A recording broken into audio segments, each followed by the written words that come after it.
What up? What up, y'all? Little quickie live, real quick, man. Um,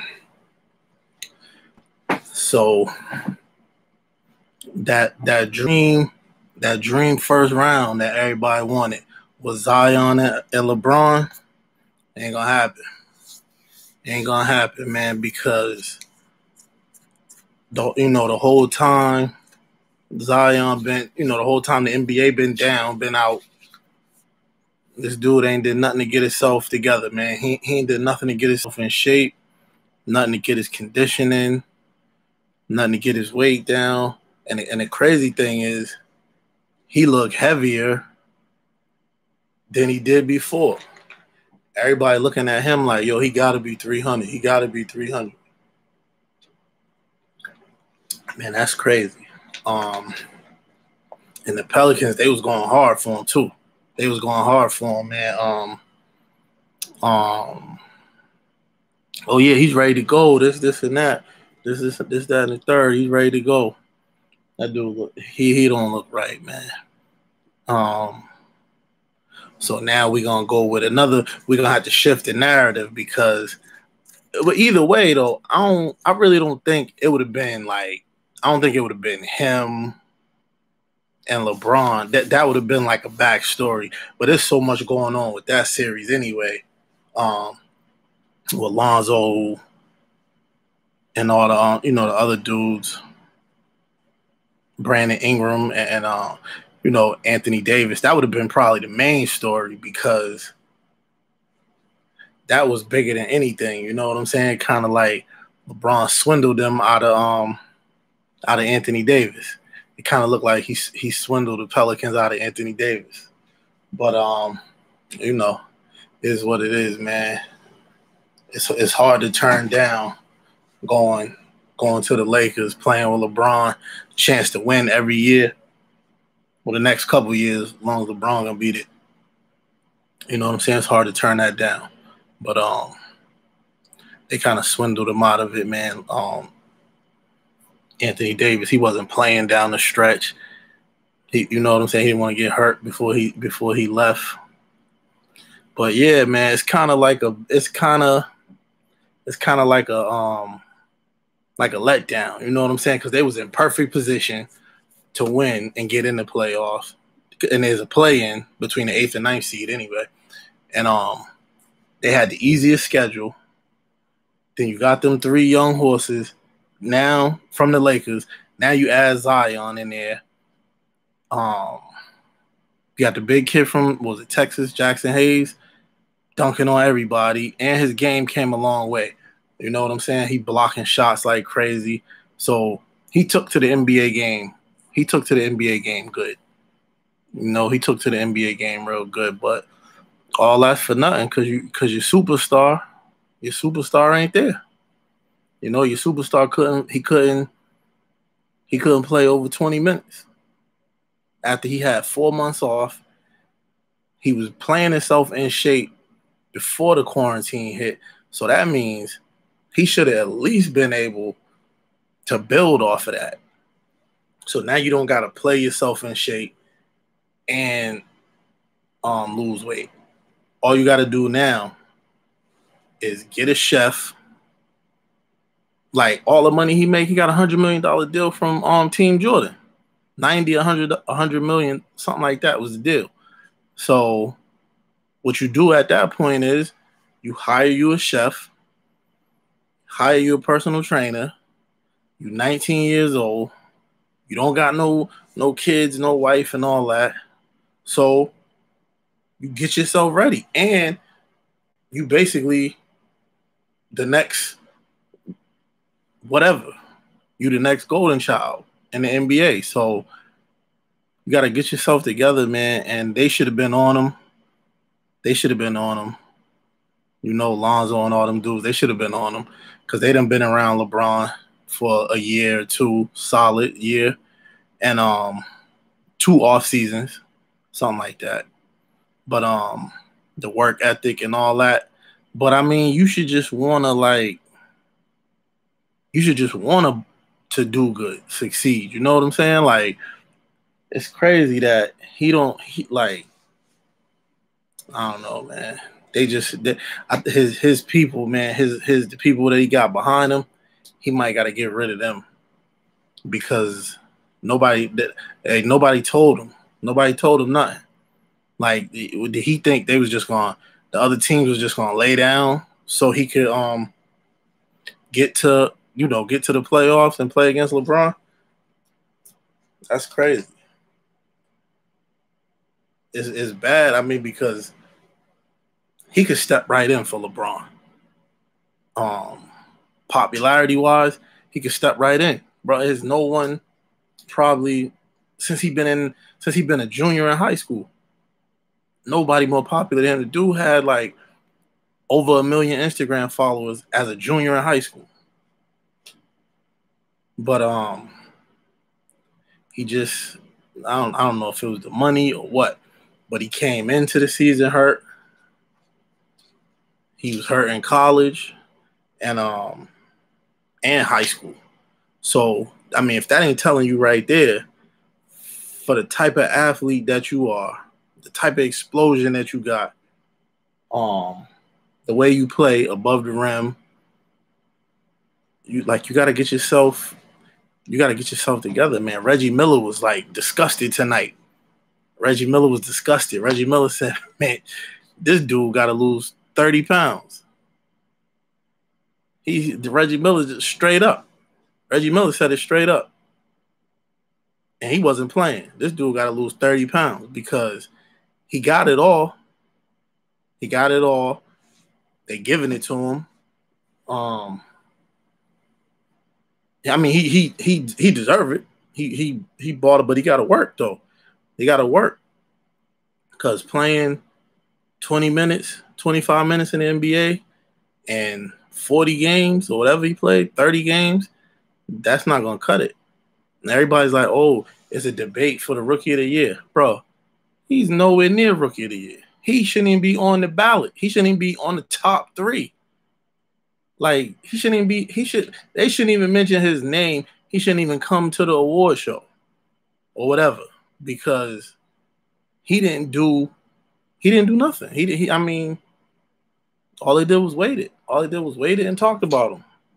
You know. First, I mean, I don't know, man. It's just like he got to take this thing more serious, man. It's kind of aggravating to me in a sense because he's right. He's there. He's in it. He's in it. You know, and I'm gonna ease up on him. Say he just turned 20. He had to leave the bubble for a little while and all that, yada yada yada. But before he even got to the bubble, before they even knew it was gonna be a season, he's supposed to got the right people in his corner and turned this thing around. You know, he's supposed to got the right people in his corner and got his body together, got his conditioning, his health, all that stuff, man. He made the Pelicans look bad. The front office, he made them look bad because 3 or 4 times, oh, he's ready to go. He's ready to go. He come out on a minute restriction. Then he played 15 minutes, 17 minutes. Then he played the 25 minutes and he scored 23 points, but he didn't play the next game.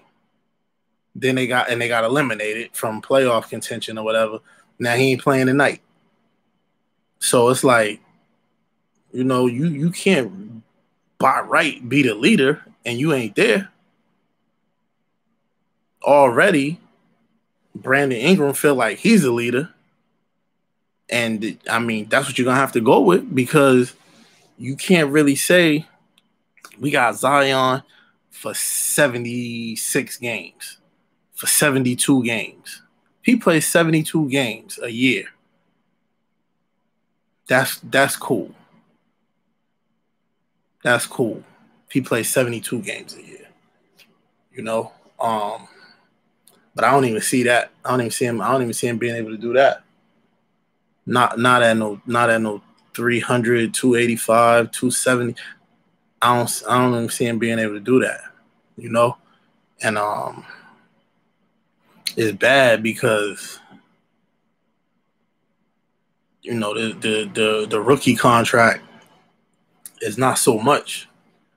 So I mean, I got a feeling he's always gonna be in like a contract struggle. He gotta kill the rest of his rookie contract. He gotta go out there. He gotta overperform.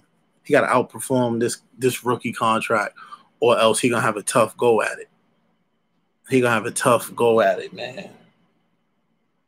I don't know, man. That's about it on Zion, man, because it's kind of disappointing because you see him and then you just hope like after this after the quarantine, you hope during the quarantine he was getting it in condition wise, diet wise and all that.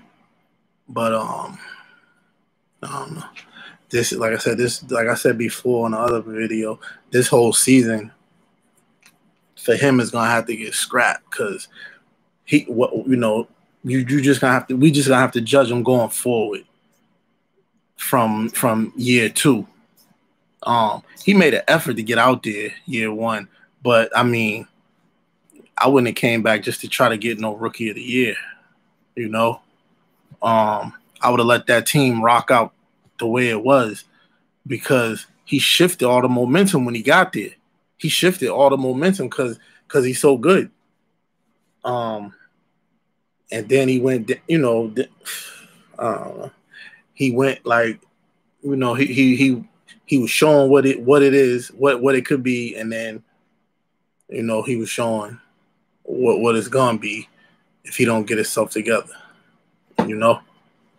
And man, what y'all think about Paul George and Pat Bev trying to clown Damian Lillard, man? Like, because he missed 2 free throws. I mean, neither one of them can't hold his jock strap, Paul George is always hurt. You know what I'm saying? Like, he's load managing, and he done been off for 3 or 4 months. You know what I'm saying? And Dame, right after that, dropped 51, and then tonight he dropped 61. So, and he let them know. I put both of y'all out. I sent both of y'all home. Pat Bev talking about Cancun on 3. Bruh, if your team do win, it ain't because of you. It's not because of you. So, I mean, you could be happy and surprised that he missed. Falling all over. But, I mean, I would have kept the comments to myself because if it come down to it, no matter what team win, Pat Beverly's going to get cooked for 48 minutes. So, and Paul George not even going to try. So, I mean, like, but that's good though. I mean, it's cool they trash talking, but say that when you put him out of the playoffs. I mean, like, Pat Beverly wasn't even playing, and Paul George, you know what I'm saying? Like, I don't know.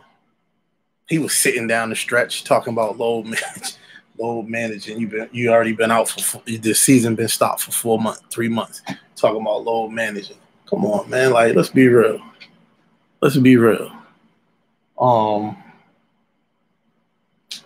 don't know. And then like, it's not like they could see Dame, so I'm pretty sure he didn't take it too serious. And then Skip Bayless started talking, and then Dame had to go at him.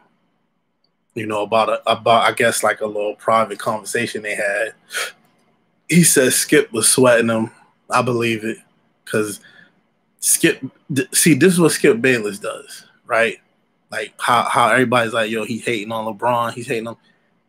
Now he's hating on Dame and all that. he really loved them dudes. He really wished he was them, but you know, could never, would never. Just ain't in his physical makeup. You know what I'm saying? Not in his makeup, even when he was a young man. So, you know, he got to find the best thing to get ratings. For somebody not to be a LeBron James fan, he been talking about LeBron James for the last 12 years on his own platforms, on his own shows. Cold Pizza was first, then First Take, and now Undisputed. All he talk about is LeBron James. For somebody that don't like LeBron James, that's all he talk about is LeBron James. Why? Because of ratings. Ratings. That's it. I mean, because talking about Michael Jordan, he talk about Michael Jordan all the time too, and the Cowboys, but they suck though. You know, the Cowboys suck. And excuse me, Cowboy fans, but they suck. And Michael Jordan's done. Michael Jordan retired and all this other back in the day. So he's going with the best thing to get ratings. Is the king, you know, like what else? And then he taking the Floyd Mayweather thing.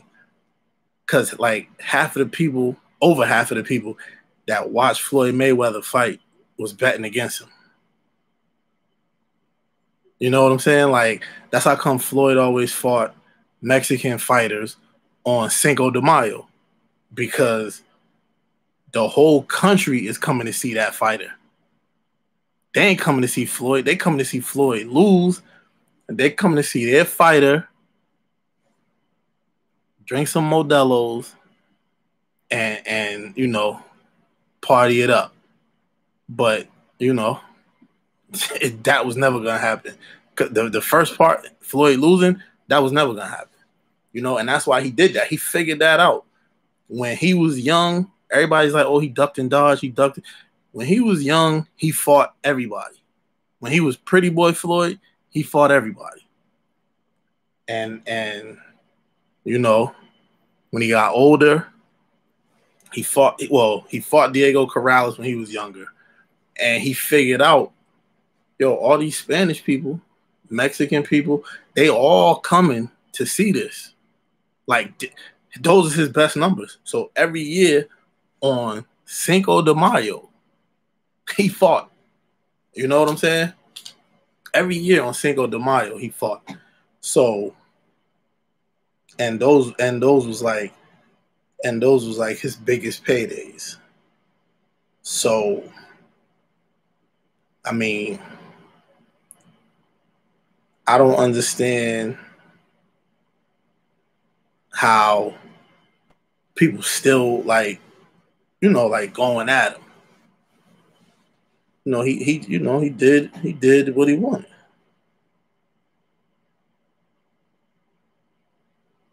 And I'm trying to look. I'm actually looking at something right now, real quick, just because I'm just looking at something real quick. So Floyd was born in 1977.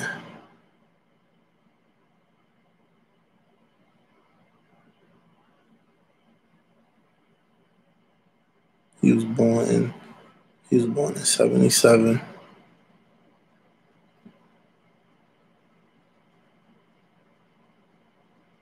And Manny Pacquiao was born in 1978. So when people say, oh, he waited till Manny got old, he's older than Manny. So cut that shit out. He's older than Manny. Like, people like to do that when it work in their favor. But, and I had a little debate. And I was like, yo, he's older than Manny. Nah. Yeah, yo, he's older than Manny. So take that to the bank. He's older than Manny. But that's, you know, neither here nor there. The superstar, Jason Tatum, he went off again tonight. He had 29 tonight. People just gonna have to they like you just gonna have to go with it. You just gonna have to go with it. Jason Tatum is he's literally like turned into a superstar right before your eyes. You know, they played Memphis tonight, and man, he went for 29 on him. He went for 29 on him. So, I mean, in 29 minutes. So, straight production. I don't know. Like, I didn't like the pick at first, but you know, he turned out to be the best player in that draft. You know, he probably should have went number 1, but I'm glad he did. And speaking of number one, y'all see the thumbnail. I know y'all see the thumbnail. Somebody, I don't know how that came across my phone or whatever, but that LaMelo Ball on the number 1 jersey, Celtics, yo, listen, I don't know who did that. I was like, yo, don't play with me like that, man. Don't play with me like that. Listen, say what you want, but LaMelo Ball is what now, 6'8", got all the PG skills, and I think he understand the game now. I don't think he really understood the game. It's like you can't really understand the game playing with Lonzo Ball. Everybody knew he was going to the NBA. Everybody knew he was going to be a top 2 or 3 pick.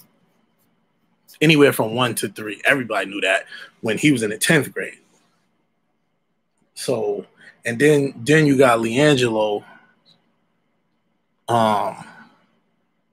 could probably shoot better than both of them. And he's dropping 70, 50 in high school. So, and you know, they had a good team because they was ranked in the country. But Lonzo Ball was so good in high school. Like right now, it's like, damn, dog, what happened? But yo, when Lonzo Ball was in high school, Lonzo Ball was a problem, and college. And just I'm just being real. Like, don't expect, like, looking at him play now, you just like, yo, is that for real? Is that the same dude? And like, what? But LaMelo didn't have much to do, so he got a bad reputation from playing with them because they were so good, and then he naturally got good, and you know, just shooting wild shots, and he's making wild shots, trick shots. That wasn't the norm, but in there somewhere, I seen like a high percentage free throw shooter. He's crazy aware. He can make, you know, full court passes. And then when he's shooting 3-pointers from the regular 3-point line, he got a high connect rate. So you put all that together, and then now he grew up. He matured on the court. He grew up. He matured in life anyway. He's like 18 now, 19, whatever. But he went over and played overseas. He wasn't ready. He didn't want to be there. But somewhere in there, he grew up. He understood high school, can't go back. Even though he did. He went to a prep school. But like regular high school, you can't go back. College, not gonna happen. So I think once he figured it out, understood, like, this is what it's gonna be, this is my option, you know. And then with the fact that him growing up, his mom had the stroke and all that, so you know, everybody wasn't like on him like they was on Lonzo. And I'm talking about his pops and the family and all that. They wasn't, and because you know Lonzo was doing his thing in the NBA, kids, he got a daughter and all that, and LiAngelo went through the injury problems. Now he's in Oklahoma on their G League team. So it ain't like everybody not all over him. So he kind of was on his own. He had to figure it out on his own. He had to grow up on his own. And I think he'll be the number one pick. Well, you know what? I don't think he'll be the number one pick. But I think LaMelo will definitely be a lottery pick. I think he'll definitely be a lottery pick. And I don't think he's going to be, such a bad player in the NBA. I don't think he's going to be a bad player because he's 6'8", and he can play the 1, 2, or the 3. He can play the first 3 positions, And everybody's like, oh, he can't D nobody. Who can really D somebody in the NBA? Like them dudes is like top level in the NBA. And there's some dudes they don't even ask to play defense. Like Lonzo played real good defense, to be honest. But like then you got dudes like James Harden. You're not playing no D. Carmelo Anthony never played no D. You know what I'm saying? So it's like he don't necessarily gotta go out there and just D up. I mean, he's 6'8", so ain't nobody gonna back him down and just turn around and be shooting fadeaways on him. No point guards or no 2 guards, to be realistic. So he don't have to come out and be no lockdown defender, but I think he's gonna do good on defense. Good enough anyway, team defense. And we don't know. We don't know what his mindset is. We don't know what his mindset is. Because everybody know he can do everything else. So he might just come out and be like, I'm going to grab 8 rebounds a night. We don't know what his mindset is. So I just feel like I feel like he's going to be an asset to whatever team he play on. Because if you throw him over at the 2 or the 3, he's just going to be a mismatch. And he can pass the ball. He understands the game now. And I don't know, just watching him play, I feel like he came a long way from the little kid that hard-headed, ain't gonna listen, gonna do his own thing. He's all right though. I like him. I think he's all right. I think he's gonna be all right. So I don't know, man. So I don't think number 1 pick, but I think top 5. Drop something in the comment. What y'all think, man? Top 5 or what? Top 5, top 10. I know it's definitely not going to be to the Celtics. So whoever did that, sent me that picture, man, gonna be trolling me like that, man. I thought, I don't even know what I was thinking because I know it ain't even that time yet. But I'm like, yo, for real. But yeah, man, I don't know. Hopefully, man. It would be dope, but that ain't happening. That ain't happening. He gonna mess around and be like, mess around, be on the Pelicans with his brother. You know what I'm saying? Take his brother's spot. But yeah, man, I don't know. I'm gonna get out of here, man. I said I'm gonna do like a quick joint. 28 minutes later, man. I'll holler at y'all, man. If y'all haven't already, subscribe, like the video, share it, drop a comment, man. Y'all disappointed in Zion for not getting himself right over the quarantine, for letting himself go, kinda? Cause I am. I ain't gonna front. Cause he made me like a Duke player, bro. I ain't never liked the Duke player. Jay Williams. That's the only other Duke player I ever liked. And I said I would never do it again because I like UNC. But UNC, they got KJ Smith down there too. They got KJ Smith down there. Kenny Smith's son. I didn't even know his son was there because last year my work schedule, I didn't really get a chance to watch too many games last year. But yeah, man, I seen him on Instagram. Watch one of my stories, man. That's what's up, man. Follow your boy. Follow your boy, Kenny Smith Jr. and Pops. and Ryan Hollins, man. I seen y'all on my story, man. Follow your boy. All right, man. Y'all have a good one, man. I gotta get up, man, crazy early, but y'all have a good one, man.